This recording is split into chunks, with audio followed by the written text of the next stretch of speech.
కౌరం భీం ఆసిఫాబాద్ జిల్లా కౌటాల మండల కేంద్రంలో కార్డన్ సెర్చ్ నిర్వహించారు. కౌటాల సీఐ ముత్యం రమేష్ ఆధ్వర్యంలో కార్డన్ సెర్చ్ నిర్వహించారు. సరైన ధ్రువపత్రాలు లేని 35 బైకులను స్వాధీనం చేసుకున్నారు. అందరూ గంజాయి, డ్రగ్స్కు దూరంగా ఉండాలన్నారు.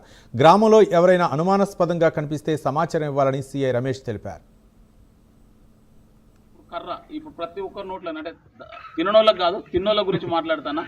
ప్రతి ఒక్కరి నోట్లో కర్ర అనేది ఉంది. అది కూడా హార్మ్ఫుల్, ఎక్కువ తింటే. అటువంటి దాని మీద మెల్లమెల్ల చిన్న చిన్నగా ఏం చేసుకున్నాం. ఫస్ట్ ఒక రోజు మనం ఏమనుకుంటాం అంటే ఒక్కటే కదా అని దోస్తులతో సరదాగా ఒక్కసారి తాగితే అలవాటు కాదు లేదా అనుకుంటాం. కానీ అది అట్లా కాదు. ఒక్కసారి తాగిన అలవాటు అవుతుంది, 2 సార్లు తాగిన అలవాటు అవుతుంది.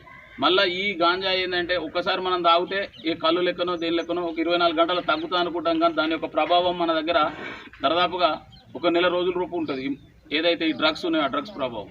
కాబట్టి అలాంటి వాటికి ఏం దూరం ఉండద్దు. అలాంటిది అమ్మడం కానీ, కొనడం కానీ, తినడం కానీ ఏది చేసినా నేరమే.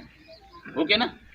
అనవసరంగా ఇబ్బందులు పడతారు. ఇక్కడ పత్తి చేనులు అందరూ పత్తిలు, మిర్చిలు, వ్యవసాయదారితాలు ఉన్నారు. కాబట్టి ఎవరో ఒకరు ఏదైనా పాత అలవాట్లు ఉన్నా అది ఉన్నా కానీ గంజాయి మొక్కలు లాంటి పొలాలలో వేసినట్టయితే దానికి సంబంధించి మీకు వచ్చే రైతు బంధు కానీ, తర్వాత మీకు ఏమైనా గవర్నమెంట్ నుండి వచ్చే బెనిఫిట్ అన్నీ కూడా రావు.